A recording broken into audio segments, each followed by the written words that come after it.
ladies and gentlemen. Welcome to race number 17 on the season here for the Rapid Fired Pizza National Series. Getting ready to go racing here at the home of the Yard of Bricks Indianapolis Motor Speedway. However, it's the road course configuration that these drivers are going to have to deal with today for 47 circuits. I'm Seth Cole, joined by Samuel Dyer. And Sam, we've been watching these guys in practice, watching these guys in qualifying. Now, the last 6 weeks, we've been talking about the BJ McLeod drivers, but there's another driver that showed up ready to play here today out of Stewart-Haas Racing. Yeah, it's going to be the 00 of Brandon McCoff. And I got to say, this 00 car looking like it is going to be someone to challenge these BJ McLeod machines. And it seemed like we've been waiting for someone to really pressure this team. And I think we finally found someone that can do it. We've seen Brendan Burcroft last week. He drove the number 4 machine for Stewart-Haas Racing in the Soda Guys Cup Series, now down here in the National Series for Stewart-Haas Racing. And he was fastest in practice. He's on the pole for this one alongside of David Santini. Santini, though, he's trying to chase history right now because he's already been able to win 3 races in a row. He's now on a 4-race winning streak. He'd love to be able to increase that to a league-leading 5 wins in a row today. Yeah, but it's going to be a real tall order as Borkoff's been about 0.3 faster than Santini. During practice, it was more than just a couple of tenths, but qualifying times have shown that Santini does have some speed here to show off and can at least put up pressure here for the 00, as well as Helton. He's going to be someone else that we can watch out for to be challenging and trying to get a win here today.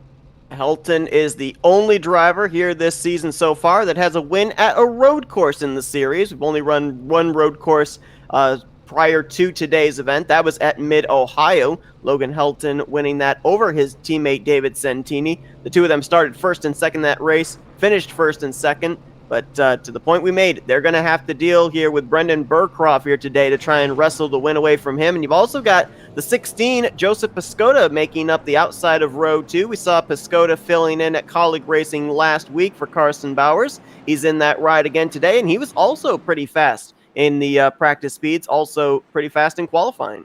Yeah, Piscota's trying to carry on the momentum that he had from last week. I mean, he finished second 2 races last week with here in the Rapid Fire Pizza National Series as well as the Soda Guys Series. So, that 16 machine trying to carry on that momentum might be shooting for a top 5 finish here today, as it's going to be a tall order for himself to try to get battling up with these top 3 cars.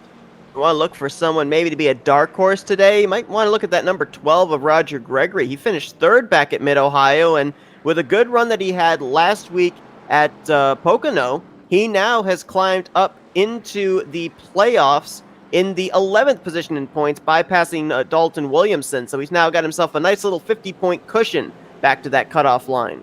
Yeah, my dark horse is going to be that car in the 10th place, who's just a car behind Gregory. That's Evan Longacre, who did not have the best really race last week, but trying to bounce back to finish off with those top 5, top 10 finishes that he was on a record of doing. And Longacre finished 4th back at Mid-Ohio. So another guy that knows how to get it done here at the road courses. But these drivers having to tackle this course of Indianapolis Motor Speedway. I noticed the track temp coming into practice. I don't know if it's changed at all, but it was 135 degrees track temperature. Not a whole lot of banking here until you get to the actual speedway section of the course. I mean, these drivers, they're going to be slipping and sliding around here with not a whole lot of banking to utilize. Yeah, right now it's 129 degrees, and when we've been watching these drivers, it's been hot all season long, but what makes it even tougher for these guys is usually we're just worrying about the rumble strips and getting loose and it being slick there. Now the whole entire track is going to be a slick and basically an ice rink for these drivers, and it's going to be tough for them all race long.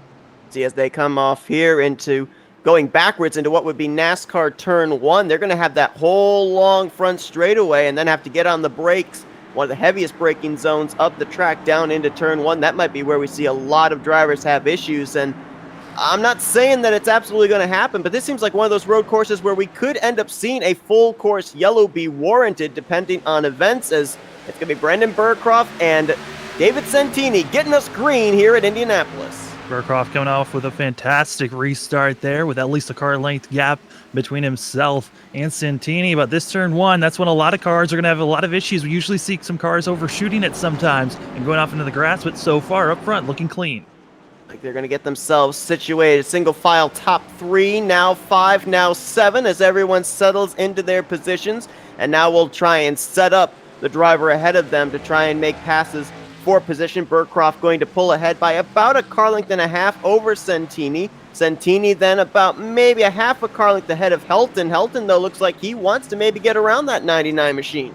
Yeah, Hilton got through that corner much smoother, and Santini went a little bit high. But right here, Elton's really digging it deep, trying to get by his teammate and possibly go after Burkhoff, but just not able to get there. During this race, we're going to be seeing a lot of cars being really split up the longer that this run goes on. We're going to be starting seeing different packs. I think we're really going to see a pack of the top 3 and possibly top 4, way that Piscini is able to still stay with our leaders at the moment. Skoda right now in that 4th position. Then you got about a second back to 5th place, Roger Gregory. Then another almost second back till you get to Evan Longing. We got a spinner. I think that was Barry Stevens in the 78. He has collected Tim Williams as well. No caution as both cars were off course, but 2 drivers running very well in the points. Early issues here today. Yeah, it looked like Williams, I should say, was not expecting Stevens to slow up as soon as he did, and they just ran into one another. A simple mistake by both drivers and costing both of them greatly. I'm looking here at the 18 of Tim Williams. A lot of the contact issues. 16 machine. He's dropped all the way back to 13th. Joseph Piscotto, who was running in 4th place at the time. That looked like that might have been over in the NASCAR Turn 1 that he might have had a problem. Yeah, he was going from the road course onto the regular oval surface, and it just looked like that transition got him loose, and he spun it around. Now all the way back in 13th position. And now trying to see if he can get by Hilton Young. And he will, the Green Light Racing driver, making his 2nd start of the season. That's 0-8, and he's actually going to go off course. Almost into the wall as he spins into the sand trap. And I don't know if he just blew the corner or if he messed up because he was trying to get out of the way of faster machines. But that was a costly mistake there for him, as he's going to lose a lot of track position. That drops him all the way back to last, 14th right now on the charts. Best battle right now is going on around the 6th position. That's where a couple of teammates over in the Soda Guys Cup Series, they're racing it out against each other here this evening. Vincent Arthur filling in for Joshua Gordon over at RSS Racing. He's trying to hold off Hendrick Motorsports number 88 of James Love. Yeah, just got by Love was Arthur pulling away now, and now looking like another great battle is starting up around 8th place, where we've got Jeffrey Meyer as well as Cody Jordan, who we're getting real close to one another. Cody Jordan, of course, last time out at Mid-Ohio, the only other road course we've run, he had a lot of struggles. Running pretty good right now as he's in that 9th position. He's got James Dowan behind him, that 07, trying to pick up a spot against him, about 3 car lengths back. For the most part, everybody's gotten themselves pretty well spread out. The gap right now that's really the closest up at the front is still for that 2nd position. Logan Helton, who lost a little bit of ground on the first lap, starting to chip away at teammate David Santini for 2nd place. Yeah, looking at our leaders' times compared to 2nd place, it's about 0.2 difference. So, Burkhoff's able to pull away as much as he can, but Santini and Elton, they're still staying there. And this is kind of giving flashbacks about how the last road course was going. It seemed like it was a 3-horse race at the end of that race, and before we started seeing some cars getting in some contact. Yeah, that was, I believe, Helton, Santini, and Connor Hall that were mixing it up at the Mid-Ohio race. And right now it is Burcroft, Santini, and Helton here at Indianapolis Road Course. And Santini and Helton, they've been able to reel Burcroft in. Burcroft was enjoying about nearly an 0.8 of a second advantage over these two. They've cut that down in half, more than half now, as there's only about a car length separation between these 3 from 1st to 2nd, 2nd to 3rd. Yeah, great run by the teammates from BJ McLeod of Santini and Elton. They were able to really get through the harder section in the middle very cleanly compared to Burkhoff, who was just having so much issues in around turn 5 and 6. Talked about the track temperature here, and obviously not only is it going to be slick conditions for these drivers, but I would have to assume, since these corners are so flat, the track has very little elevation changes to it. Maybe the only part is right here through these S's, the first few corners heading into the road course section. It's going to be really tough on these tires, and drivers that have already had early issues like Joseph Piscotto, Barry Stevens, Tim Williams, how is that going to affect them on maybe varying now their strategy of when they're going to have to come to pit road. Well, like the main issue for those guys is they did go through the grass, which could cause them to have some suspension issues to continue on. So they got to be aware of that. But right now, I'm really watching where Piscota is. He's on the back end of this group that are finding around 8th place. You got about 5 cars all battling it out. You also can throw in actually this battle for 7th as James Love has now drifted back. A lot of machines right on top of one another. Could be an accident brewing back here. Piscota just made a pass on James Dowen, so move him back into the top 10. Cody Jordan, Jeffrey Meyer just up ahead, as well as the 88 of James Love. Right now, Piscota is the only one of the 3 drivers that have had early issues that's been able to make forward progress. Right now, Barry Stevens and Tim Williams running back here in 12th and 13th. I think the reason for that, though, is that Piscota was able to get his car refired and got going a lot quicker than Stevens and Williams were after their incident. Well, also Steven and Williams, there was contact between themselves, which could have caused them to have a little bit more damage than what we're seeing from Piscota, who really spun out, saved his car, didn't hit anything, and was able to continue and fight forward. It's Piscota once again making another pass here on Cody Jordan and trying to move up to 9th place as they're still side by side. Maybe more damage than what I'm seeing, but it looks like there's left front damage on the 78 of Barry Stevens, some right front damage pretty visible on the 19 of Tim Williams. Also some damage up there. I don't know if maybe that incident that we had between those two, if maybe Jeffrey Meyer might have been in the mix of it, because I see a little bit of a ruffle there on the right rear quarter panel of his 38. Well, maybe that's why. Maybe he was being bumped out of the way like Piscota just did. He was getting pushed around quite a bit at the start was for Meyer, and so now he's gotten his car situated and is able to keep on moving. But yeah, Piscota, he's kind of racing mad and angry as he is trying to get through this field, and he has been kind of frustrated by some of these cars on race comp. He's just been talking over the radio a little bit here and there, just trying to get cars out of the way because he just feels like he has so much of a faster car as he was running 4th before he spun out. He's been up in the top 5 in speeds all day, whether it be practice, whether it be qualifying. Of course, here starting off the race from 4th position, as you mentioned, trying to get here around Jeffrey Meyer for what would be 8th and then get by Love for 7th. Still a long ways before he'd get up to where he was before his spin out. Right now running about 26 seconds away from race leader Brendan Burkroff, who has not exactly pulled away from David Santini and Logan Helton, but on the flip side, neither of them have really let that VFW Ford Mustang get away either. Yeah, I mean, the way that they're all racing out close. Helton!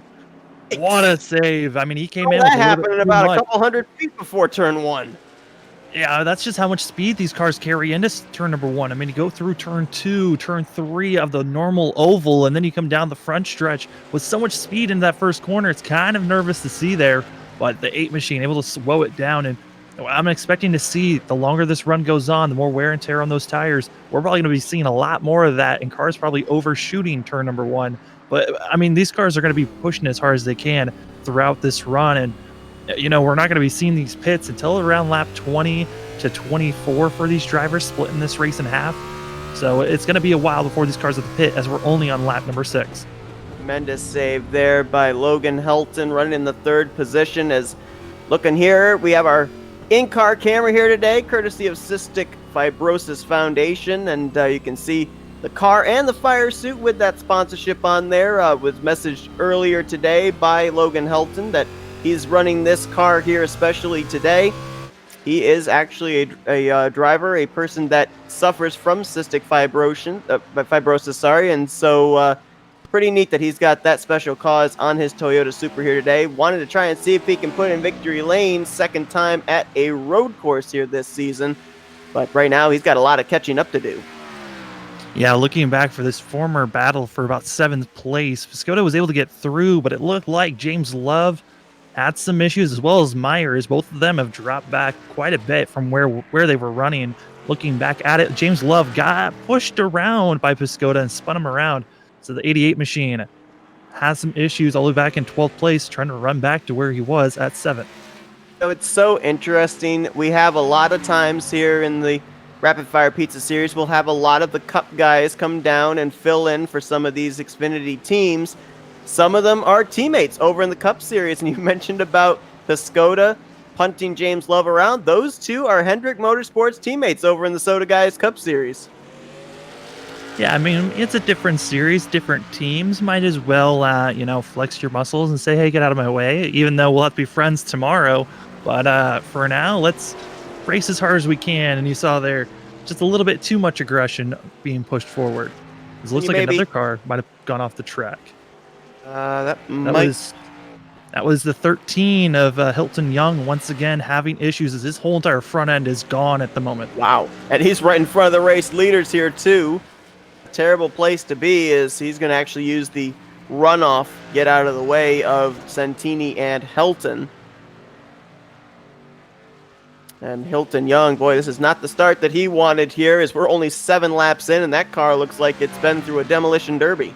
Yeah, it's been completely junked up, and it kind of started all around of the lap 1 incident where he drove off the track at the end of lap 1. So this 13 machine, he's trying to rebound, but it is not looking good for him to finish out this race in a good fashion. As, like I said, the whole entire front end hood, it's all gone, and he's just limping this thing around the track as it's only, I mean, we're only a couple of laps in, 8 laps in to be exact, and it's going to be just a rough day for that 13 machine as we're doing 47 laps today.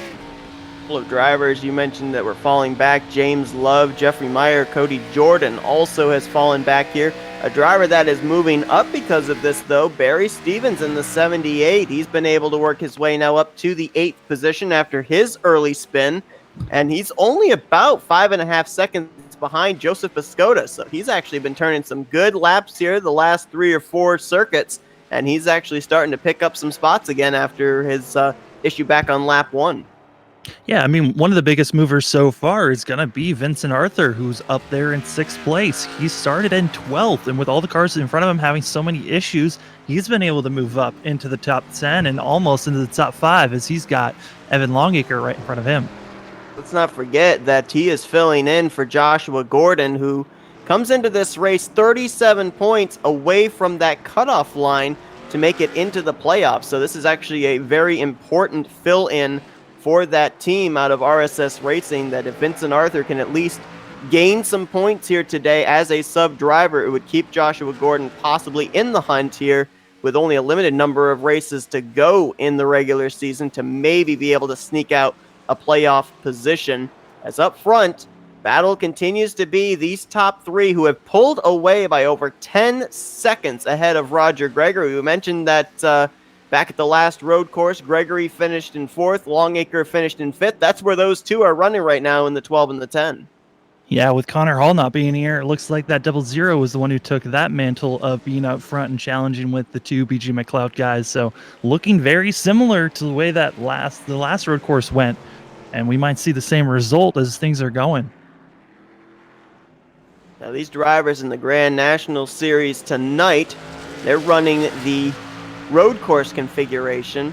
The Soda Cup guys, they are not racing tomorrow, obviously with it being 4th of July, but if they were racing tomorrow, they would be running the regular speedway configuration here at Indianapolis, but that has actually been pushed back a couple of weeks. I think it's the 25th of July that they will be back here at Indianapolis for their Cup race. But you got to wonder when we're looking at a couple of these guys like Vincent Arthur, Brendan Burcroft, Joseph Piscota, guys that we have seen in previous Soda Guys Cup Series races, what they're thinking right now in terms of the fact that they're running as well as they are in the road course configuration. I mean, what are they going to think when they're driving the opposite direction? Oh, Vincent Arthur a little loose and spinning around, trying to get around.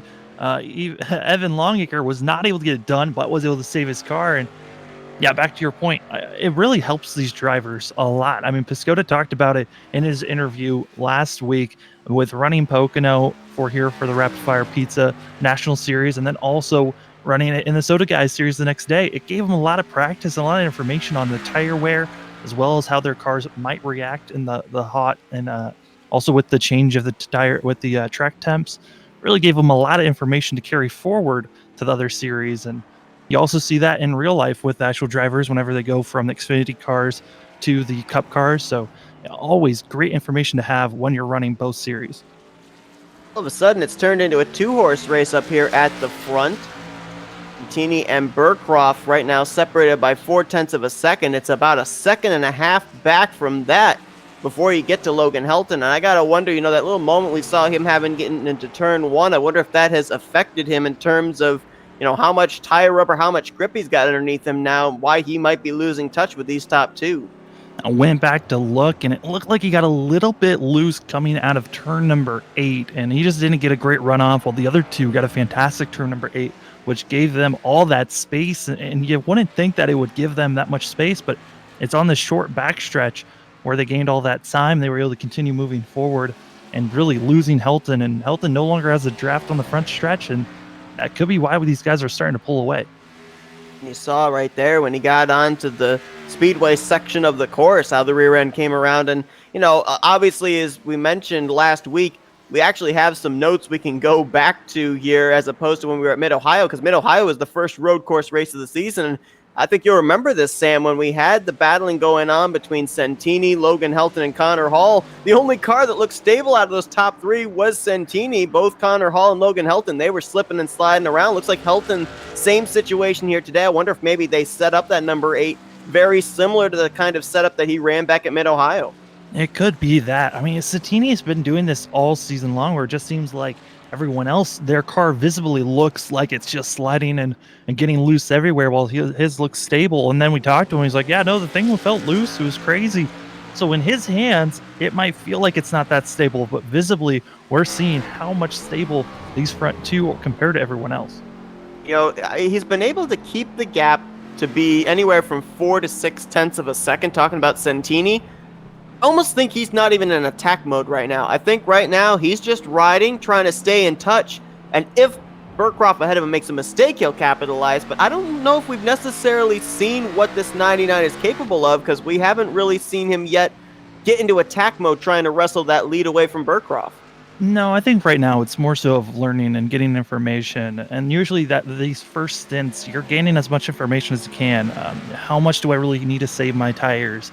How aggressive can I push this car? As you're starting to see Burcroft's pulling away slightly, as now it's up to 8 tenths at the moment. It's one of those things on this first stint, you got to recognize, okay, how much do I need to save on my tires? So I feel like I drop off too much here and there. Okay, right now on this stint, where 12 laps in, we're about 3 seconds off of what our best lap times were. Okay, maybe can I short pit and try to gain that time, or do I push it as far as I can so that I know I have the best tires at the end of this race? We've talked about tires, we've talked about handling. One thing we haven't talked about yet is fuel. 47 laps for these drivers, and you talked about the possibility of short pitting as we're watching this battle for fourth, or make that fifth rather, between Longacre and Arthur. What's the fuel window do you suspect for these guys? I'm suspecting that it's probably about 30 laps is the most that these drivers can go, maybe a little bit less than that to 28 laps. That's the most you probably can go. Most of these guys, though, are going to try to push it to the halfway marker. Some might try to short pit it so they can gain time on the competitors in front of them, but they're going to lose that time. Also, just because of the tire wear and how long this race really is and how much time you can gain throughout the track. If I was one of these competitors, I would actually try to run it further along than what some of these guys are doing. But Santini really got through the middle section a lot better than Burcroft there, as he is right on the back bumper of that 00. I think he utilized the draft on the front straightaway to close up to the back bumper of Burcroft, because what was about 7-8 tenths of a second closed up to about 2 tenths. And I think that 99's in attack mode now. I was saying I thought he might be hanging back, holding something. Now all of a sudden he's on the back bumper of that 00, heading down to turn 1. Going into turn number 1, still lingering behind and just going to be holding there for now as they're coming up to lap traffic. That's going to be Hilton Young, who's in front of our leaders. We'll see if Hilton Young gets out of the way or if that 13 machine will stay put. Most of the time he's been getting out of the way. We'll probably see him dump it off out of the way for these drivers. Because right now it is really looking like it's the 00 and the 99 that are just, looking good out here. Just didn't use the word dumping it out of the way, because the last time we looked at Hilton Young, he was getting out of the way of the leaders by jumping off into the sand trap off of turn 2, but looks like he actually kept his car on the racing surface, getting out of the way of our top 3 this time around. And what is typical at the road courses is everything gets really spread out. Right now, this battle up here for the race lead is the closest battle we've got on track. maybe the next closest battle is going on back around the 9th position. That's a second and a half between Jeffrey Meyer and Tim Williams. A couple of guys that had the early issues have made forward progress. Piscota's up to 7th, Barry Stevens up to 8th, Williams up to 10th. Still a long ways to go for these guys, but with the fact that the field is so spread out now, the likelihood of a full course yellow slim to none. Was the early incidents for these guys, did that spell the end, take them out of running for this win, or is there still a chance for them to get some redemption, get back up there to the front? I mean, I'm looking at Roger Gregory right now, and he's about 20 seconds away from our leader. Even if he short pitted now, he would be gaining about 2 seconds or more a lap on our leader for about, I would say, about 5 laps. So he would only be gaining about 10 seconds at most. But by the time that those tires are worn, we would be seeing everyone else putting on fresher tires and pull away. This is really a 3-horse race at this point, unless all 3 of them make a mistake, get collected in some type of accident. I can only see it being between Burcroft, Santini, and Helton. Everyone else, they're kind of in their own little battles, trying to see who can get in the top 10, who can get in the top 5, and those types of pushes and battles around the track. But it's looking like that battle there for 9th place is starting to get closer and closer. Williams continuing to reel in Jeffrey Meyer. And boy, you think about the last couple of weeks for Tim Williams, finishes that probably should have been up inside of the top 5 and finding problems. I mean, he ended up having the issue back 2 weeks ago at Chicagoland rather, found himself trapped a lap down as a result. Pocono looked like he was en route to a good run, found some problems, and ended up finishing that race back in the 11th position. I mean, definitely a team that needs some good momentum, but last 3 weeks he has really struggled. Yeah, it's just one of those things of finding luck at the right time. And yes, you can have a good running car, but luck also needs to be there on your hands. And I'm looking now, it looks like Jacob Shorba, who had a little bit of a late start, just got into the server, and he'll be starting from the pit road, but he is taking off and going to be starting all the way back in 15th, 14 laps down, I should say. So he's just out here going to be clocking some laps down, but I don't see him getting any better position than where he's at right now. Yeah, he's just out here logging laps right now, and I don't know if he's able to read my mind or what, but just the timing of that was uncanny, because I was just going to bring up that it was all the way back May 1st when a non-BJ McLeod Motorsports driver went to victory lane. It was Shorba at Dover. Right now, Brendan Burcroft trying to snap the winning streak of the BJ McLeod Motorsports team at 6 in a row. Helton won 2 in a row back at Charlotte and followed it up at Mid-Ohio. The last 4 have been won by David Santini. And right now, Burcroft trying to end that streak. Santini, though, going to look to driver's right, try and take the lead going down here into this left-hander. Yeah, he just came in at the non-preferred angle for that corner, hoping that he would stay side by side, set him up for the next one in front of him, but just wasn't able to. But you're seeing there, the 99 machine, he's able to get close, and with them being side by side, it actually pulls Helton in. And actually, Helton, when we saw the 99 pull out and try to make that pass, Helton was the one who got off the corner extremely loose and almost spun it around. So I'm surprised to see that 8 machine able to gain that time back and actually starting to gain back and get back into the action and making this a 3-horse race. We've seen even on the speedways, Logan Helton slipping and sliding around, and I think it was Darrell Waltrip said, loose is fast and on the edge of out of control, and that seems to almost spell Logan Helton every time we see him on track, as he has closed up the back bumper of his teammate Santini. Maybe a battle for second before we get another battle for this race lead. Yeah, I mean, we're going to have to wait and see how Helton takes these next couple of corners, as they've got the car in front of them getting out of the way. That's going to be, I believe, James Downing, that is. Actually, I take that back. That's Cody. That is going to be, that is James Down. And I just switched to Cody Jordan, who is spinning it around and is in the sand trap. Those rear tires spinning, trying to get the car some forward momentum to get back on the racing surface. He does so. He's now going to fall a lap down. A lot of damage there to that switch number 9 Camaro out of Junior Motorsports, and looks like Cody Jordan's road course woes continue from Mid-Ohio, transferring now over here to the Indianapolis road course. He's now the second car 1 lap down, all the way back in the 13th position. Yeah, that night machine, just the road courses does not seem to be his best friend. These first about 10 laps or so were looking good for him. He was battling up around ninth, 8th place. Ever since lap 10 came around, that nine machine's just been dropping back further and further. But he is now making a battle here for 12th place as he's got Downing in front of him. Trying to make forward progress after his spin out.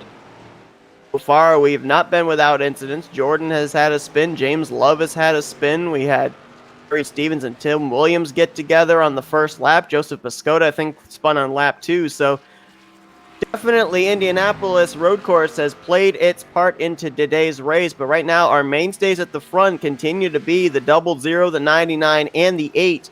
The question is, though, I mean, we're starting to close in on halfway. I would assume a lot of these drivers might consider splitting this in half. You talked about maybe some drivers stretching it as far as that window of 30 laps. But, I mean, right now, I kind of think these three, it's going to be a little bit of a game of cat and mouse. We've seen sometimes where the BJ McLeod drivers will communicate and come to pit road together, but there's been other occasions where we've seen them have their own agenda and not really tell their teammates about it. Yeah, I mean, usually they do come in together, but it's those few times where they don't. As you're seeing Santini right now pressuring the 00. Burkhoff not able to really make the pass, but a great launch off. Now side by side going down the back chute. The same corner, same section of the track that he tried making the move for the lead last time, but the problem is he's on the outside going into a left-hander here. If he were able to set up a move like that going into a right-hander, I think he would definitely be able to make the pass, but he's got to take the longer way around the corner when he's heading into that left-hand turn. He usually loses a lot of time, but he's already still on the back bumper of the 00, setting himself up. If he can still stay right there coming down the front stretch, he might be able to make the pass coming into one. Speaking of one machine, it looks like Jacob Schober put his car into the pits as well as James Downing. But it looks like here comes Santini thinking about making the pass. Burkhoff's got to defend the bottom, make sure that 99 does not make a pass on the inside, but there he goes. That's a matter of who's going to try and outbreak who. A little game of chicken as, wow, Burkhoff drove it really deep there into that corner, and he's going to hold on to the race lead for the moment. But Santini continues to hound him, and I mean, right now, if you're Burkhoff, to your point, I mean, Burkhoff's been hitting the marks he wants to hit, that he's been most comfortable with, but now he's got to change up his strategy when Santini's around him. Oh, Santini overdrove that corner. I don't know if he let Helton by or if it was just he lost that much momentum that it made an easy pass for a second for Logan Helton.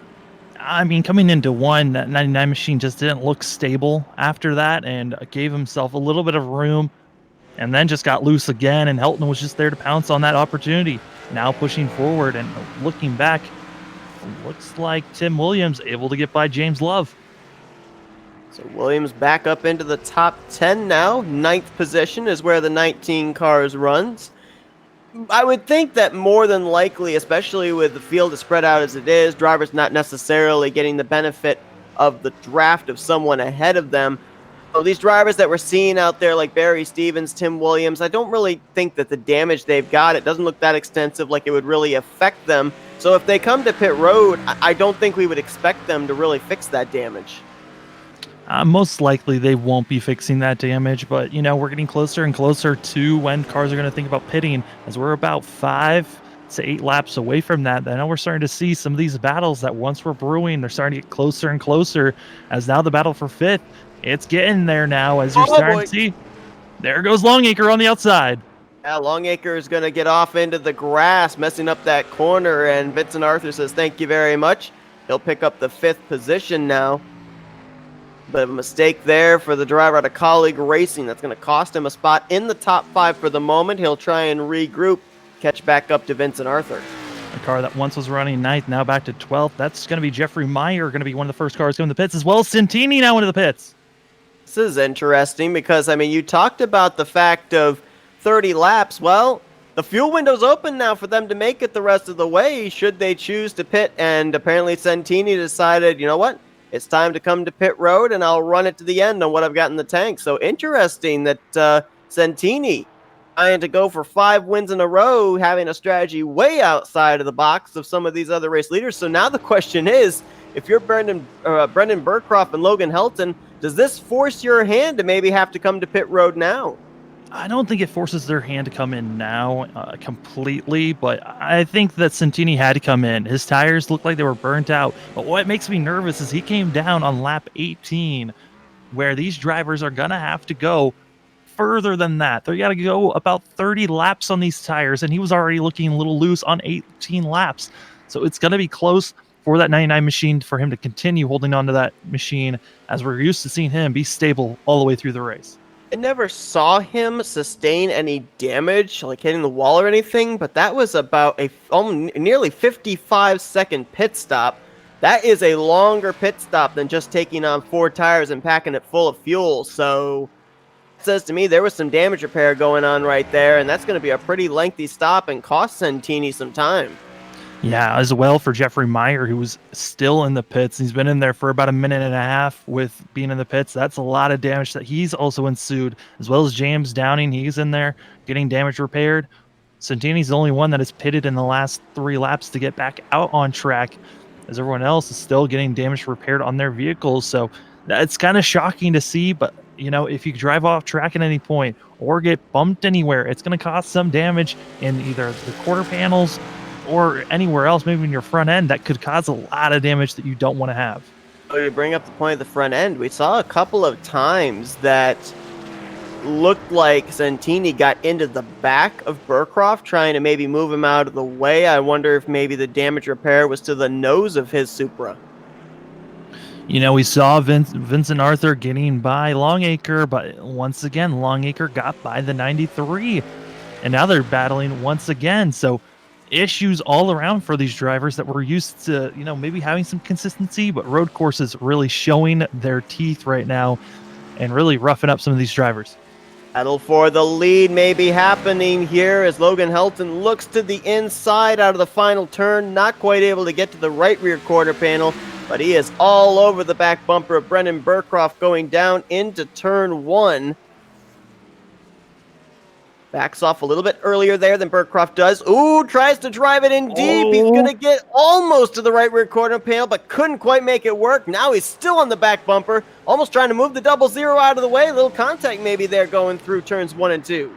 Well, the way he slowed up and came in a little bit lower, really set himself up better for that second corner. You thought maybe Helton had something there, but great defensive driving by Burcroft, who was just able to put his car in the right position at the right time so that 8 wasn't able to make a pass.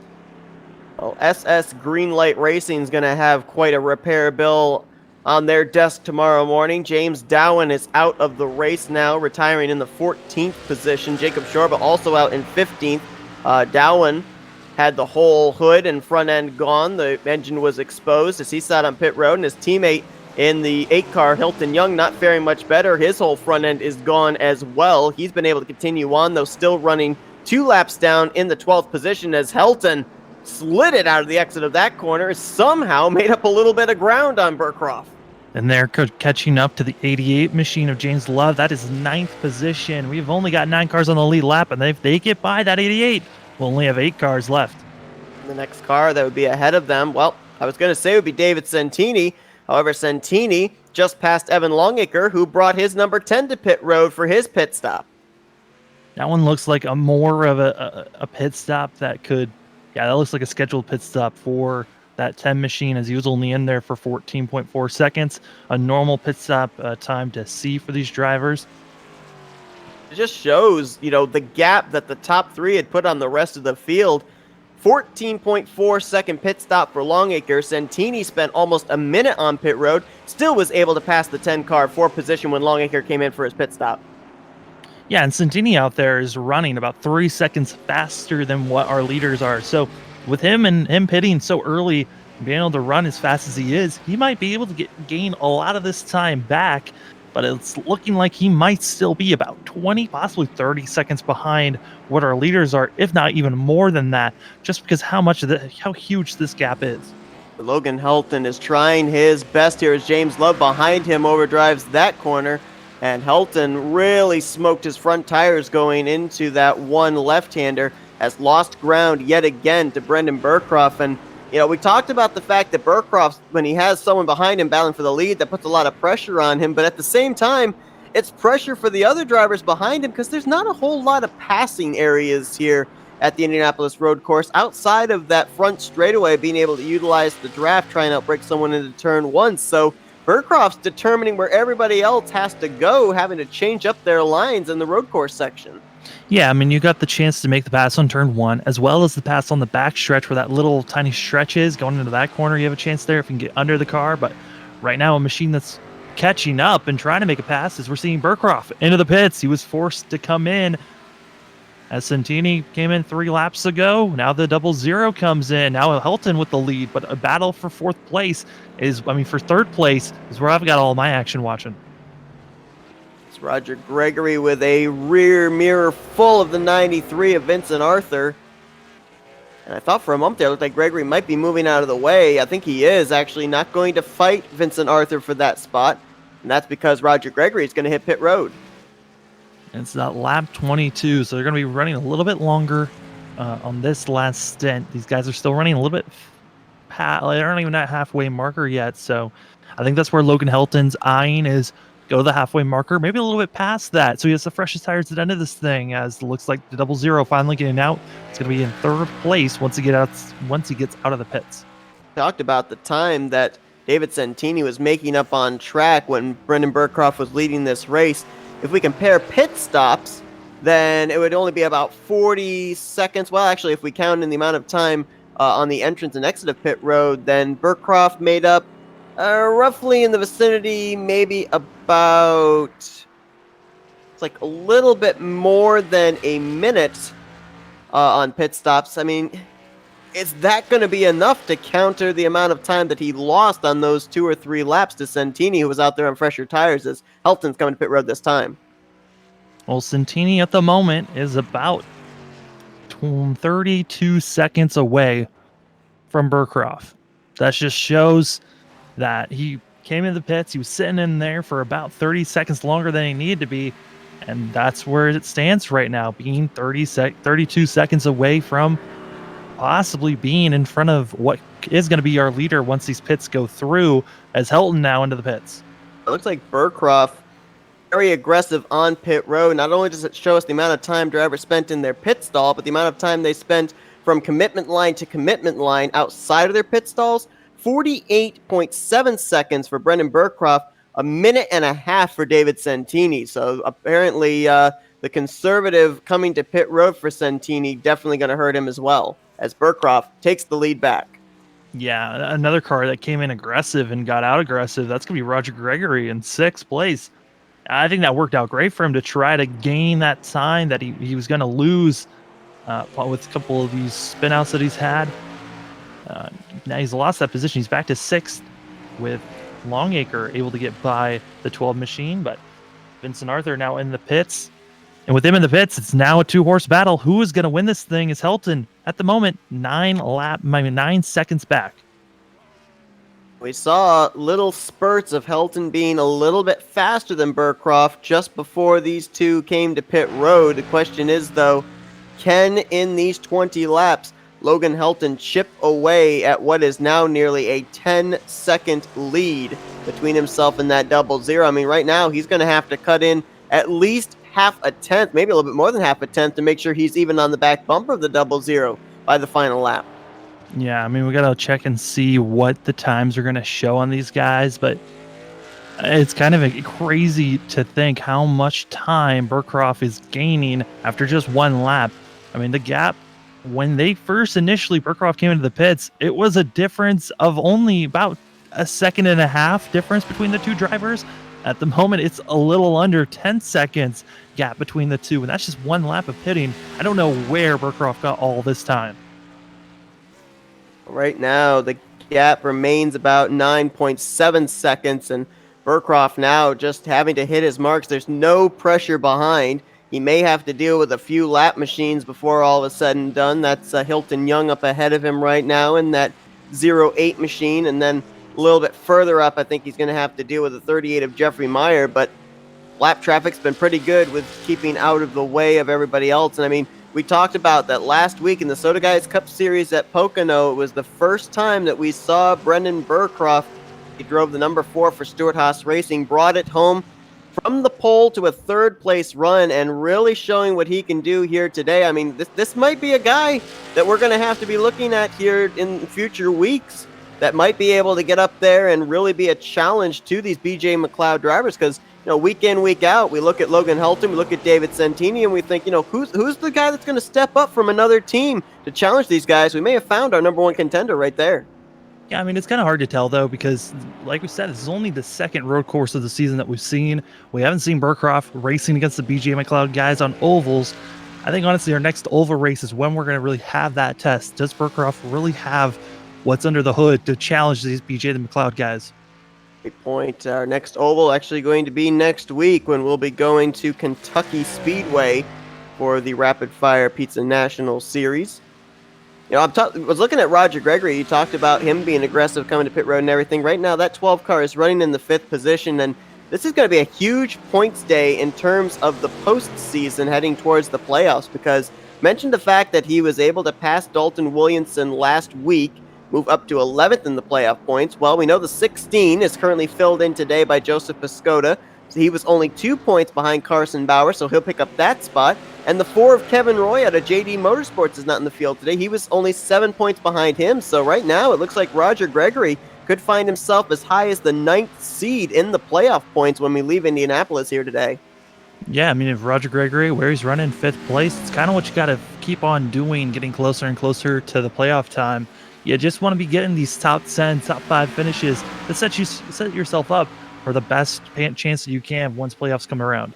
This is the battle for the 4th position between Longacre and Gregory, and not too far behind them, the 93 of Vincent Arthur looms. So 3 drivers duking it out for spots inside of the top 5. Longacre going to hold on to 4th for the moment, but look how quickly that 93 closed in, and he was one of the last drivers to come to pit road, so he's the guy up here with the freshest tires. As Gregory, of course, tries to straighten it, get back onto the racing surface. He does, but not before losing a spot to Vincent Arthur. He may end up falling back. He actually did get passed by Joseph Piscotha as well, so drops from 4th all the way back to 7th. It's a awful way for that 12 machine to go. You knew he was looking like, yes, he didn't get through the first couple of corners cleanly, but he still had a quick car. And that's not how you want to get through those corners when you're letting someone going by. You got to stay on the course there, Roger Gregory. But all the way back in 7th, he can still redeem himself. He's still pretty close to Piscotha, but Piscotha is running some pretty quick lap times. He is running faster than most of the guys in front of him, as that 16 machine looking quick and trying to run down the 2 machines in front of him. Vincent Arthur about 0.6 of a second ahead of Evan Longacre. And Sam, you hit the nail right on the head too about the trouble spot today for these drivers is going to be heading down the speedway section into turns 1, 2, and 3. That's where a lot of drivers have had some issues. Wow, Vincent Arthur slideways out of the final corner. Yeah, I mean, that part's going to be an issue, as well as getting onto the regular oval surface. I mean, going from what usually we call the apron onto the racing surface, that is not an easy transition. It's not smooth. There's a little bit of a jump up that you have to go just because of the angle you have to go up. So you got to be careful with that. I mean, we saw Piscotha first lap. That was how he spun around. It's really easy to make those mistakes. We've seen it throughout the field, having some issues, getting loose, getting onto that surface, as well as carrying that speed into these really hard braking zones. Logan Helton in the 2nd position. The bad news for him is, though, as these laps continue to tick away, he's been able to chip little by little Brendan Burcroft's lead, but it's only been by hundredths and thousandths. He needs tenths if he's going to be able to be on the back bumper of Burcroft in the final stages of this race. And right now it seems like unless Burcroft makes a major mistake here at a certain portion of the track, he may very well be bringing this thing home. It looks like there's going to have to be some really drastic circumstances for Helton to be able to get back into the running for this win. Well, I mean, the fact that we're starting to see a big cluster from 4th on back, I mean, yes, they're not on top of one another, but there is still a group of about 5 cars pretty close to one another from 4th all the way back to around 8th place. I mean, back to 7th place, I should say. Those drivers are all in proximity. If they get into a 2-3 car wreck, there's still a chance of a full course wreck and caution coming out, but it's going to happen right in front of our leaders. I mean, the only place I could really see a full course yellow coming out is if we had an incident in this section where we're looking here at Joseph Piscotha on the speedway section. Because of the track, being blocked up with that pit wall and the outside wall. Really over on the road course section, we already saw a 2-car incident with Tim Williams and Barry Stevens earlier that didn't bring out a yellow. There's so much runoff space that if a car gets into trouble, it's not necessarily going to be on the racing surface in danger of other drivers hitting them. Yeah, I mean, the key for caution to come out, for full course caution, I should say, is for it to be blocking the surface as well. I mean, blocking the track as well as it happening in front of the leaders. If it's not in front of the leaders, most likely the caution will not come out because it's giving space for everyone else to get out of the way. Right now, Burkhoff feeling comfortable with a 9.3 second gap on Logan Helton, and Santini is back almost 40 seconds away from our leader. Last time by, Burkhoff was 0.4 of a second faster than Helton, 0.2 of a second faster than Santini, and to your point, enjoys a large interval of time between himself and those drivers, as it's like he's about to maybe leave only 7 cars in the lead lap. That's 8th place Barry Stevens about to go a lap down. He just put Jeffrey Meyer 3 laps down about a half a lap ago. Whoa, Barry Stevens. Remember, he's a teammate. He is really clogging up the space. That is he had to get shoved out of the way because Barry Stevens was not getting out of the way for our leader. He's a teammate to Helton and Santini, so I think he was trying to do, the best he could to get his 2 teammates back into the run of this thing by holding up that 00, and it did gain Logan Helton some time. He's now about 8 seconds back, but Barry Stevens nearly paid the price of a wrecked race car for his valiance, if you will. I mean, I'm surprised by that move by Barry Stevens, and he came on the radio saying, "Hey, I was doing that trying to stay on the lead lap, but like it's a road course at this point. If a leader has caught you at this point, you kind of got to let him go." But Barry Stevens, it's his choice to really be out there, challenge the leader, and stay on the lead lap if he can. Absolutely, but that now drops him 1 lap down, leaving 7 drivers on the lead lap now, and it's going to be about 45 seconds before Brendan Burkhoff catches the next driver on the lead lap, that being the 12 of Roger Gregory, right now in the 7th position. We're closing on 15 laps to go. Brendan Burkhoff continuing to pick him up and put him down here as he's getting 1 step closer each lap to that checkered flag. We're going to step aside for a quick commercial break, and we'll be right back. You won't miss a thing as we go FRN side by side here at the Indy Road Course.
Welcome back here to the Indianapolis Road Course for the Rapid Fired Pizza National Series.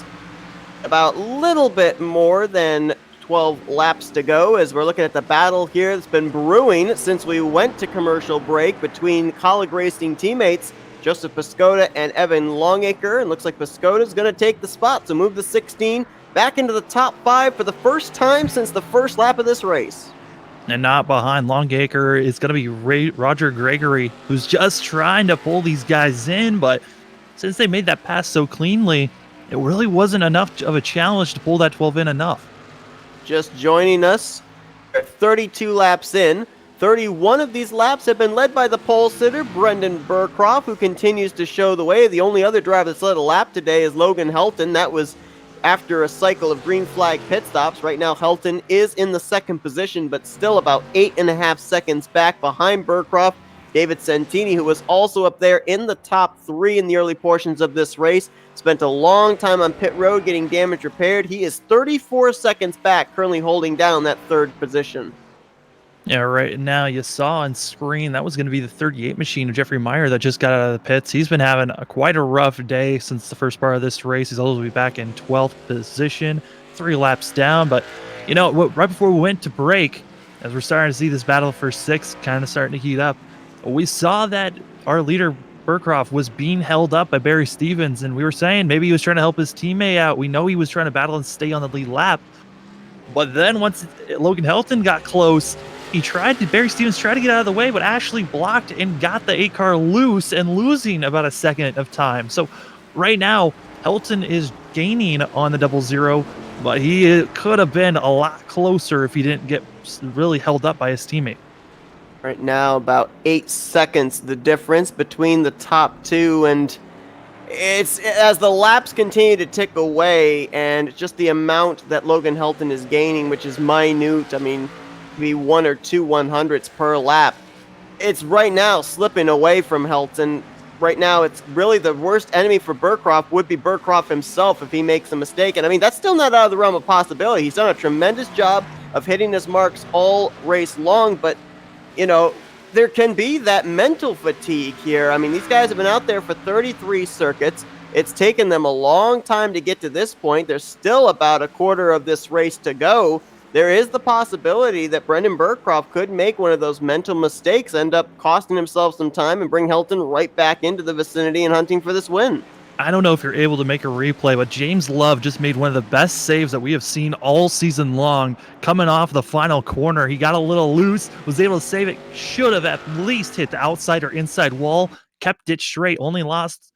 He didn't lose any positions, but man, that 88 machine almost completely ruined his race. We haven't been able to really use our replay here today very much, so why don't we go back and take a look at that Nationwide Chevrolet. Oh, wow, that actually reminds me quite a bit of what we saw happen with Logan Helton about 10 laps ago. Here it is. Wow. Vincent Arthur also had a moment like that a few laps ago also. And you go back to the battle for 6th, and it looks like Roger Gregory, either his tires went away or he shot a couple of corners ago, but he was right on the back bumper of that 10 machine, and he just overshot a corner, and now he's lost a lot of time. Once was about 2/10, now over 2 seconds, almost 3 seconds away from Longacre. Now Gregory, the last car on the lead lap behind Longacre, Piscota, Arthur, Santini, Helton, and race leader Brendan Burcroft. He is running about 40 seconds ahead of the race leader, so the likelihood of him going a lap down, pretty slim. You can see right there, Burcroft about halfway through the course, and Roger Gregory was already on the front straightaway. Gaps closed up even more. It's about a little bit more than 7 seconds from Burcroft back to Helton. I'm trying to quickly do the math here. In order for Helton to even have a shot on the final lap on these next 10 laps, he's going to have to close up the gap somewhere about 1 1/10 seconds each lap. Well, you got to say, like, that held up, when he was held up by Barry Stevens, that's about a second that he lost that he would have had. So there's that issue to bring in. But yeah, like we're seeing Helton, he is gaining on the double zero, but is the double zero saving his tires? I mean, they're on about a 2 tire difference compared to one another, so there's that. But Helton has the fresher tires compared to the two. It's gonna be tricky, but I don't think Helton has enough time, nor if he gets close enough, he'll have enough rubber for this double zero. Well, he may have the front bumper. That might be all he needs to maybe get around Brendan Burcroft if he can get up there. You know, we ran 47 laps at Mid-Ohio as well. Helton led 37 of those 47 laps. He's only led one here today as Burcroft has absolutely dominated this race. That's typical of a road course, though. You usually have the cars that start out in front. Usually one of them jumps up to the race lead, and it's usually a game of follow the leader. And there's no doubt about it. Brendan Burcroft, when he got on track here today, he proved who had the fastest race car. He was fastest in practice, qualified on the pole position, and has led every lap but one. Definitely a great performance here today, and I think definitely going to turn a lot of heads here in the near future. But to your point, you know, this is a road course. We're going to have to see what he does with the Speedway program when we get to Kentucky next week. But I think right now, though, you definitely have to think that he has gotten a lot of people's attention.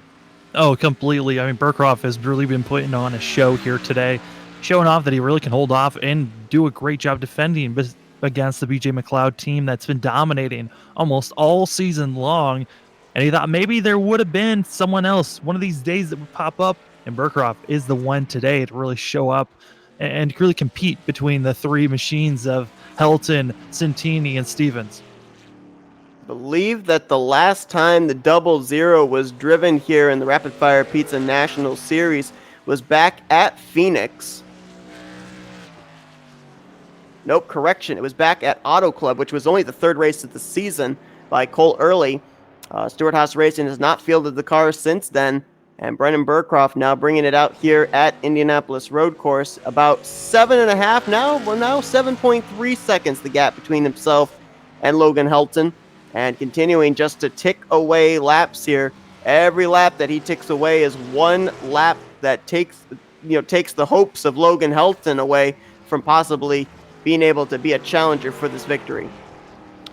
Yeah, I mean, I'm looking at the lap times that these drivers are putting down compared to our leader, and I've got to say, he's running about 2 seconds faster than what we're seeing Longacre put down, who's in 6th, running about almost 3 seconds faster than what 7th place is running. Those are your next two drivers to be put a lap down.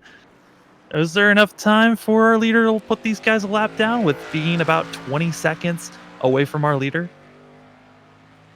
It's possible, but to be honest, I'm not really sure if that's going to come into play. I mean, if you had asked this question with about maybe 15 laps to go, I would say yeah, because the interval is definitely closed up from Burcroft to those drivers on the tail end of the lead lap. But it just seems to me that I don't necessarily think when we looked before, it was about 45 seconds from Burcroft to Roger Gregory. I don't think he's going to close up that amount of time in the amount of laps left to be able to catch that lap traffic. And even if he does, you know, none of these drivers up here are teammates to those guys out of BJ McLeod Motorsports.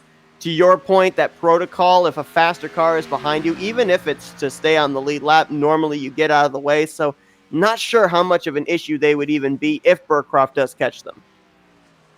Well, it's looking like everyone is pretty spaced out. Not really any battles going on track at the moment, but let's look to the future. Seth, what is the next race for these guys that they're going to be running at?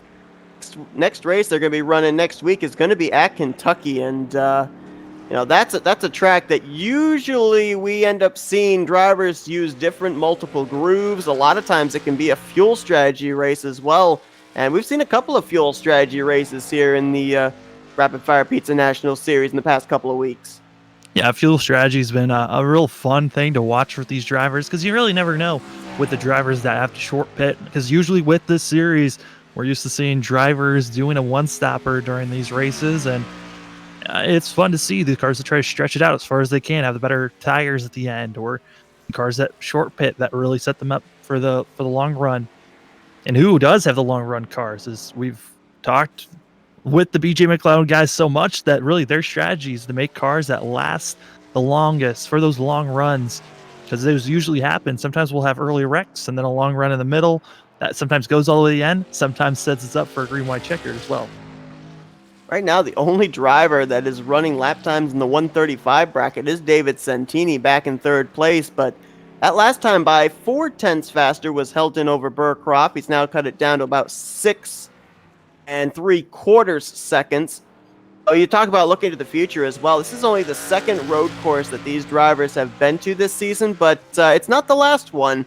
We've got actually quite a stretch of road courses coming up here, including in August, back-to-back races at Road America and Watkins Glen. They've also got a road course during the playoffs at Charlotte Roval. So a lot of these guys that we've seen running up at the front at Mid-Ohio, run up at the front here, obviously at Indianapolis Road Course, are guys that we're probably going to have to kind of keep in our memory banks to be ones to watch when we eventually get to those three road courses in the future. Oh, extreme. Well, we got to really keep our eyes out on Burcroft if he's going to be running the rest of the season. And if he gets the win here today, sets himself up where he can run the rest of the season, possibly get himself in the playoffs with more road courses to look forward to. Really, this 00 looking very confident, put himself in a great position to maybe make the playoffs. I'll tell you, another race that I think is going to be a huge playoff shakeup, if you will. You know, we started broadcasting when they ran at Charlotte. That was a couple weeks removed from Talladega, and they started the season off at Daytona. But August 28th, we're back at the Daytona International Speedway. So, I mean, you talk about an underdog story. Some of these guys that are either just below the cut line or made it a limited number of starts, we could definitely see a new name pop up there into the top 12 for the playoff grid with only 2 races remaining in the regular season. Tim Williams just had a little bit of an issue, getting a little loose. Luckily did not get into the wall, but that 19 machine luckily saved his car, but he got to drive it into the grass to do so. He's back in 10th, 1 lap down. Didn't lose any positions, but that 19 machine still having issues from the start of the race to now. Jeffrey Meyer was trying to get out of his way, and then when he refired the car back up, I don't know if he had wheel spin or what, but he then spun it into the grass off the course, now back on course, as he's really been struggling here today in that 38 machine.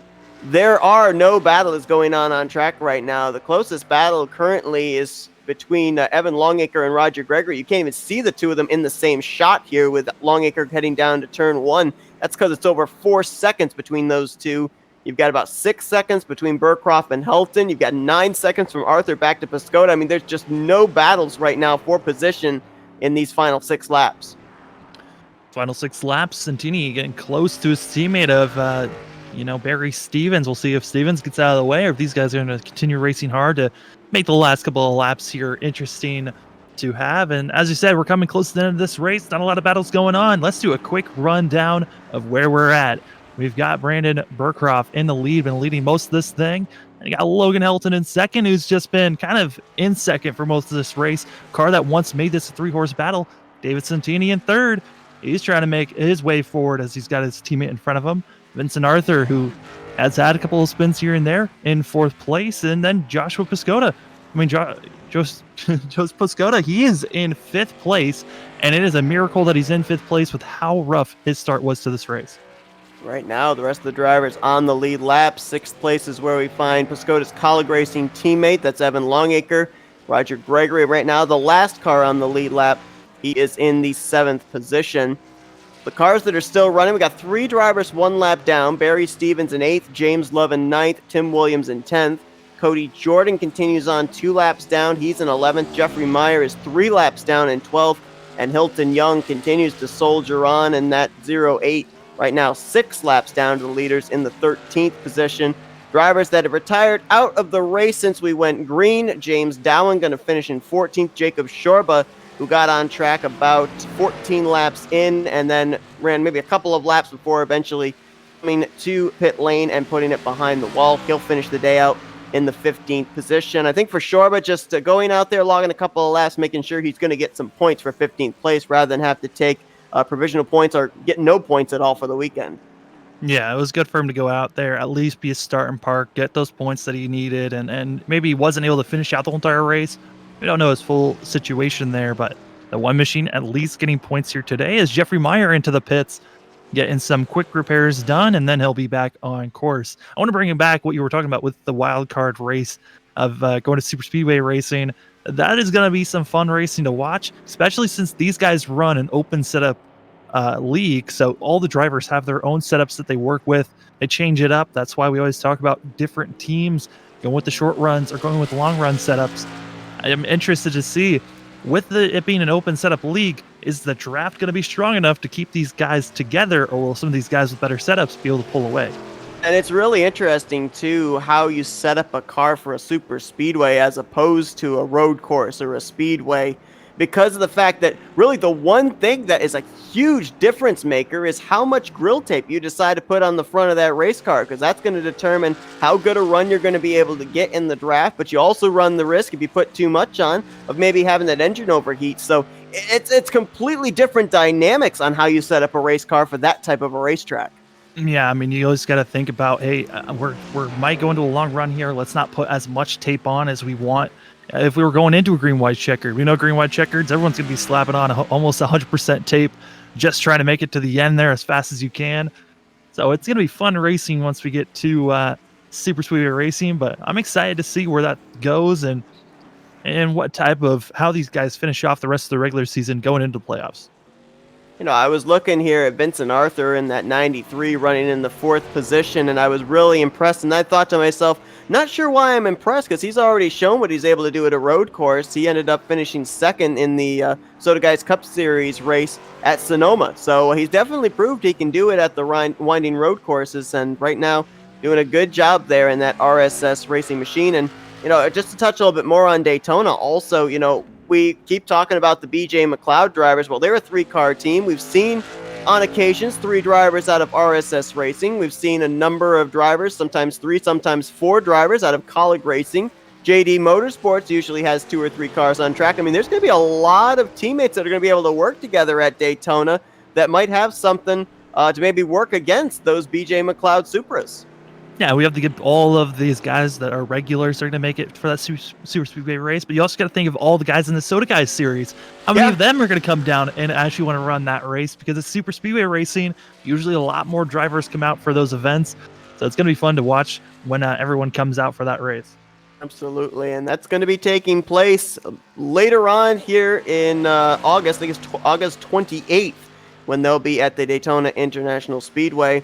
And then after that, they're going to be going to Darlington Raceway and then Richmond for their season finale. And that's going to be a good race, too, as we're going to be racing Richmond on the 19th anniversary of September 11th. So we may do something special there. We'll wait and see as these laps are closing in to that white flag lap. One more circuit around for Brendan Burcroft. Our leader just spun it. Oh my goodness. Burcroft just got loose. He didn't completely lose it, but he had to lock his tires down. It's got to give, Helton a little bit more time to gain back up, but he was running faster than Helton, but with that slide that he had, he has lost a lot of time. It's less than 5 seconds between the 00 and the 8 machine. Very costly there, but maybe not costly enough to throw away this victory. Good news for him was he didn't spin. He was able to keep the car pointed straight, and also, just as important, kept it on the racing surface, because if he had gone off into the grass or even more so into the sand trap, it would have taken him a long time to get out and get back onto the racing surface. And now it is 4.5 second difference between our leader and second place. It's still a long way to go, as Burcroft was running about 0.2 faster than Helton. So that lead was growing, but with that slide, how much rubber is gone? How much has he heated up those back tires to where he can't really get the launch off that he once was getting? And how hard is it going to be to slow down? Other battles on track that are starting to heat up. The battle for 6th place as Roger Gregory is trying to run down the 10 machine with about 2 second difference between those drivers. And Burcroft right now, 4 seconds between himself and Logan Helton as has just crossed the line for the white flag. And, to your point of that mistake, bringing Logan Helton back possibly into the conversation, at least somewhat, right now, this is the first time since the green flag pit stop cycles ended that we're actually seeing Burcroft and Helton in the same shot. Yeah, I mean, it's one of those things where we haven't seen this all race long. I'm actually I'm looking at this. Are they doing 44 laps here today, or are they doing 47? They are doing 44 laps. It did jump to the 47. It remained with the green on the ticker. It is now the white flag. So I'm not sure what was going on there, but it is indeed the white flag lap here. You've got only a couple of corners coming to the end here. As we're looking at these drivers, they're trying to put down as many laps as they can. These drivers, Burcroft, a lap coming to the white flag, gets a little loose, but man, he was able to recover and now is starting to pull away again in that 0-0 machine.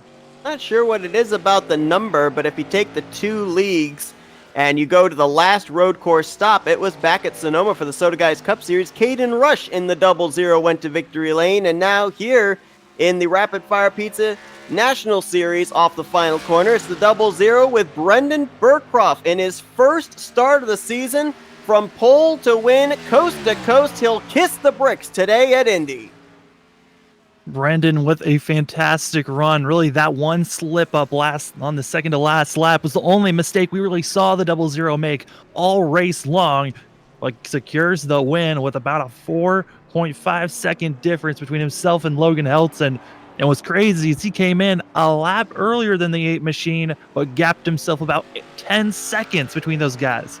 Look how far ahead those two were to third place Santini. Santini is just now heading on to the speedway section of the course. He was about halfway through the road course section by time Brendan Burcroft hit the start-finish line. As these drivers are coming around, finishing off the race, Logan Helton gave a huge love tap to Burcroft after they crossed the line. Santini crosses in third. We're waiting for Arthur to officially cross in fourth. Piscotta back behind him will cross the line in fifth. A great recovery there for Joseph Piscotta after an early spin back on the second lap, able to recover for a top 5. His teammate Evan Longacre there as well. I thought for a moment we might have a battle for sixth on this final lap. Roger Gregory was closing in on that 10 machine, but there you see about maybe a second and 3/10 going to be the interval between those two as Longacre crosses in sixth. Gregory crosses in the 7th position. Last car to finish on the lead lap, as it's going to be a long little trip here along the road course for Burcroft to get back to the start finish line to be able to do his burnouts. And while he's doing that, let's take a look at the full finisher results. Not much changed really from when we did our rundown, but yeah, a great run for that 0-0 as well as for the 8 and the 99, as those cars, they started up front, they stayed up front. Definitely did. One lap down was Barry Stevens. James Love finishing in 9th, also a lap down. Tim Williams was a driver that didn't really recover after his early incident with Barry Stevens. He'll finish 2 laps down in the 10th position, and the rest of the cars to finish this race. Very limited number of drivers took the green today. Cody Jordan, Jeffrey Meyer, Hilton Young, they finished the race out. James Dow and Jacob Shorba were the only 2 drivers to DNF from today's event, as Brendan Burcroft stopped there at the Yard of Bricks. He'll now burn it down here. His first win of the season and only his first start this season. And, you know, looking at the schedule here, got about, I think, 8 more races before the regular season comes to a close. I don't know if he's able to make all the rest of the starts this season, if he would be eligible with this win for a playoff spot. We'd have to wait and see about that. But if that's the case, boy, it'd kind of be interesting to watch him when we get to the first round of the playoffs, because the Charlotte Roval is in that round. Yeah, we'll have to talk to the league managers and admins and figure out if the 0-0 is, if he makes the rest of the season, if he is eligible, because with the last couple of road courses coming up here, it really changes things up with Burcroft, how well he did today. We just have to see next week, if he makes it to next week's race, how well he does at the ovals. Let's see if we can get words with our top 3 finishers here today. Now, the thing that we have is incorrect as far as what we have for our intervals, because of the fact that it was showing the distance longer than what it actually was. What you're looking at is the correct running order, with Burcroft the winner, Helton second, and Santini third. And we're going to get a word here now with Santini bringing it home inside of the podium. His winning streak ends at 4 here today. Still a great run for the 99 machine. And if we have him here, David, it's Sam and Seth up here in the Flatout Racing Network studios. I mean, a great run for you today here in third place, but we were kind of perplexed that long pit stop you had there during the green flag pit stops. We didn't see you get damaged anywhere, but what was it that led to that longer pit stop there? Not taking the access road and having an unsafe pit entry for 40-second hold. Ooh. Oh, wow. Yeah, found out the hard way. Well, we saw you up there mixing it up with your teammate Helton as well as the 00 of Burcroft. Looked like you and the 00, especially there in the middle portion of that green flag run, playing a little bit of cat and mouse of trying to outbreak one another going down that first corner. Yeah, it was a lot of fun. He had a really good car. I thought our team had pretty good cars as well. I mean, we worked pretty hard all week on the setup for this track, and yeah, no, we had like I said, it started really good, but no matter what you did, it just seemed to get really loose. And the longer the run, the looser you got. We were really close there in the middle of that run. I tried to short pit to try to get a little bit ahead, and I think it would have worked, but unfortunately, I had the unsafe pit entry there, so didn't work out like I planned. But no, we had good cars this week. It was unfortunate the way it ended there, but can't complain about third, right? I mean, David, I don't want to be the guy that brings out bad voodoo here, but you did say last week you felt good about today's race. It's all the times you said you don't feel good about the race that you've been winning, but a great run. Besides that, a little bit of mistake there. How are you feeling about next week's race at Kentucky? No, it's funny you say that because I started thinking about that during the race that you said brought that up last week. But no, going into Kentucky, I don't know. Kentucky's I don't get to race that one too much, but I mean it's a fun track. I do like it. Not my favorite. I should say, I guess I should say I hate it, right? Um, one of my least favorite tracks. But no, I feel good about going into it. We've been doing really good, me, Logan, and Barry working on setups, and it's really starting to click here. We're really starting to get it together good. So pretty confident going into next week. Yeah, I want to ask you too, David, because this track, a lot of drivers don't have a whole lot of experience at it. Really, the only place that we targeted as a passing zone for you guys was really down in that heavy braking zone of turn one. Was there any place over in the twisting areas of this road course where you kind of targeted it as a place for a passing zone, or was it just a case of really kind of intimidate the driver ahead of you, hope they make a mistake, capitalize, and make the pass that way? Yeah, no, I think that's what you would have had to do. I think you would have just had to hang on somebody and just really hope that they were, going to make a mistake. And I mean, me and the double O got pretty close a couple times there. He got a little loose on, I don't know what it would be, that other small straightaway in the middle of the track there, I guess. That would be the only other place we got even side by side the whole time. I could gain on him in turn one, I guess you would say, out on the oval part in turn one, but as soon as you got to somebody, there was nowhere to go with it. It was just such a, single line track that it was really hard to pass or even think about where you were going to pass. So. Well, obviously, a great run though for you today. You still finish it up there in the top three. The momentum just continues for your team here, heading into next week's race at Kentucky. And we're going to let you do some shout outs now. Yeah, thanks a lot, guys. Bearing Real Estate for being on the car again. Rapid Fire Pizza Jones Racing Setup, Shorba's Racing Graphics, FSM Customs, and Abiding Love Memorial Urns. And you guys up in the booth, of course. We appreciate it. And again, congrats on a great run. Look forward to talking to you next week at Kentucky, and enjoy your 4th of July weekend. Hey, thanks, guys. You as well. Let's see if we can now get a word with his teammate here, Logan Helton. Our winner the last time we were at a road course back at Mid-Ohio, runner-up here today at the Indianapolis road course. And Logan, we saw you up there with your teammate Santini battling it out there with the 00 before the green flag pit stops, but then seemed to lose quite a bit of time after the green flag pit stop cycled out. Where do you think it was you lost that time? I overshot the pit box, sent me back, had to go back a little bit. I have no idea where I lost all that time. That overshooting the pit box maybe cost me 1 second, and I look back and he's 11 seconds ahead of me. I have no idea why. It's definitely frustrating. We were watching your car there during that first run before the pit stops, and even after the pit stops, that car was fishtailing around in a lot of the corners. We saw that happen back at Mid Ohio as well. Do you like making like loose setups for these road courses, or was the fact that the track temperature was so hot and it was so slick, did that play a factor into it as well? The track temperature was nowhere where we thought it would be after being told it would be partly cloudy, and the sun was out the entire time, and it just got the track so hot we weren't used to it. I like a loose setup. It was a little bit looser now, but I didn't feel confident changing anything because I had no idea what was going to happen. But I felt okay with the car all day or all race long. Yeah, Logan. I mean, yes, it was hot, it was slick, but how was it getting by all this lap traffic? Because at the end there, after your pit stop, you had to try to gain all that time back. You know, there's some lap cars to get out of the way, some don't. How was that for you? It was perfectly fine for me. I mean, it was kind of stressful going around the lap cars that kind of went all the way in the grass to get out of the way. But I didn't have a single problem with any lap car.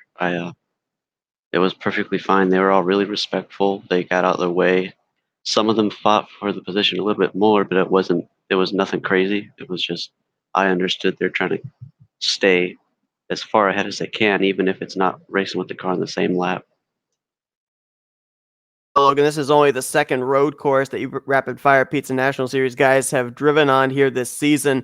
We got three more coming up here. You finished first at Mid Ohio. You finished second here today. We got Road America and Watkins Glen in back-to-back weeks closing in towards the end of the regular season. Then we got the Charlotte Roval as the last race during the first round of the playoffs. So, with the way that your road course program is going on, how does that give you confidence going into those future road course races? Yeah, I really feel not overly confident, but I feel pretty sure we can put together some really good finishes. I know every time we come to a road course, I can count on the setups being pretty good, and just knowing that I can get job done whenever I need to. Obviously, a great run for you here today, bringing it home in that second position. You keep the momentum up for your team. We're getting closer and closer to the end of the regular season, heading towards playoffs, and a lot of drivers say they want to have that good momentum. So you're definitely keeping your momentum at a high. And obviously, we got Kentucky on the horizon. So we're looking forward to seeing what you're able to bring to the table there. But for now, we're going to let you do some shout outs. Yeah, thanks to my sponsors, RGC Media and East Bay Landscaping. Also, shout out to the Cystic Fibrosis Foundation for everything they do. Thanks to you guys for putting on the broadcast. The sponsors of the leagues was Rapid Fire Pizza, Jones Racing Setups, Shorebirds Racing Graphics, FSM Customs, and Abiding Love Memorial Urns. Just my team at BJ McLeod Motorsports with Barry Stevens and Davidson Tinney. And yeah. That's Logan Helton. He brings it home P2 here this evening at the Indianapolis Road Course. Congrats on a great run and enjoy your 4th of July weekend. You too. And we're now going to go down to Victory Lane and get word with Brendan Burcroft. And Brendan, I mean, we talked to you last Saturday in your debut for the Soda Guys Cup Series. You brought it home in a third place finishing result for your debut there at Pocono. Here tonight, start on the pole, lead the most laps, go coast to coast, and pick up your first win. I mean, unbelievable job here today. It looked like it was a cakewalk, but I know that's not the case. What were some of the challenges you were dealing with today at the Indy Road Course? Honestly, I could tell you the first part of the run before the pit stop, Dave and Logan were right on me. It was honestly just a great race. I was having so much fun.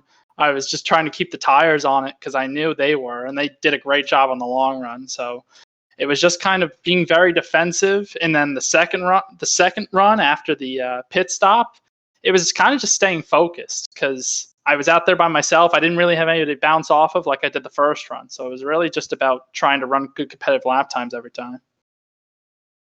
Yeah, when we look at Pocono, a lot of drivers say, that run really well at the road courses, they say Pocono is a track that they like as well because a lot of the way you have to approach the corners is like a road course. So you've run well at Pocono. You've run well here today at Indianapolis road course. We've got next week's race at Kentucky. So what's your speedway program like? What can we expect to see out of this 00 in future races? Honestly, I hope it's the same we brought today. It was a great car. I can't thank everybody enough that helped me put this whole thing together. As you see, I'm usually in the 4 car, so we put this ride together for the race because I come from a go-karting background, so I really like road racing. So I knew no matter what, I was going to have a good time. I was going to have a big smile on my face and really just try and enjoy it. So I'm happy I can take home a win as well with that.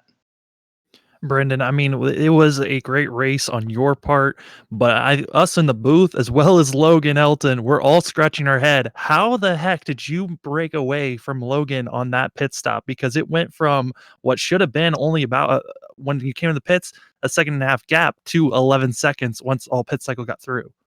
Yeah, honestly, I really made an emphasis on making sure I got into the pit road really hard in practice to make sure that I knew what was going on, and so it wasn't the first time trying it when I went in. So I just kind of did what I did there, and it seemed to work. I knew I wanted to pit before Logan because I didn't want to give him the chance to jump me on fresh tires and be ahead of me. So I knew I didn't think I was gonna be able to pass him. So I was hoping me practicing the pit entry and fresh tires for an extra lap on him would really make the difference, and really seemed to make the difference for me.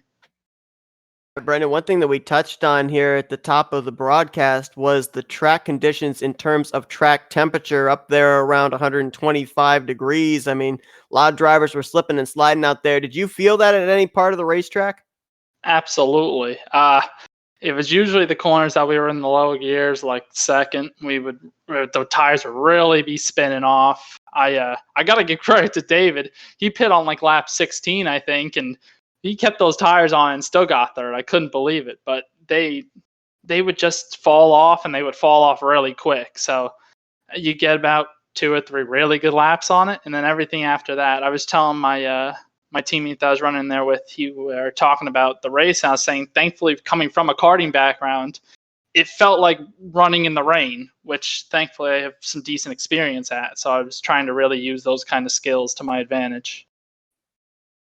Obviously, a tremendous debut for you here tonight, Brendan. I know that obviously you're going to want to go and kiss those bricks in just a few moments, so we're going to let you do some shout-outs now. Yeah, I'd like to shout out Rapid Fired Pizza, Jones Racing Setups, Shorba's Racing Graphics, SFM Customs, and Abiding Love Memorial Urns.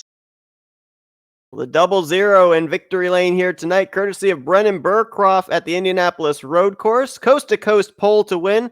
Congrats on a great run. We look forward to seeing what you bring to the table next week at Kentucky. Yep, thank you, guys. So enjoy your 4th of July weekend.